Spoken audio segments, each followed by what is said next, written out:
Perhatian kepada semua lelaki. Jika anda perasan sejak kebelakangan ini adik anda tidak lagi bangun bersama anda di waktu pagi, jangan ambil mudah.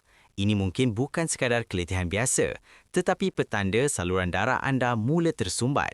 Ereksi waktu pagi atau morning wood sebenarnya adalah pemeriksaan sistem self-check badan anda setiap hari. Ia memerlukan tahap testosteron yang cukup, saluran darah yang lancar dan sistem saraf yang sempurna untuk berfungsi. Anggaplah ia sebagai papan pemuka bagi kesihatan dalaman anda. Jika ia hilang secara konsisten, selalunya penyakit seperti kencing manis, darah tinggi atau kolesterol tinggi sedang menjadi punca, menyebabkan saluran darah mengecut dan aliran darah tidak mencukupi. Namun, pembunuh yang paling kerap diabaikan sebenarnya ialah anda kurang tidur. Mau kembalikan kehebatan lelaki anda?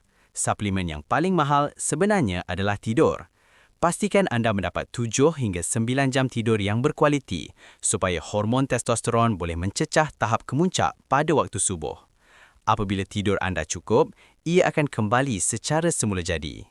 Jangan malu, ini adalah fakta sains. Tidur awal malam ini dan lihat hasilnya esok pagi. Ikuti saya.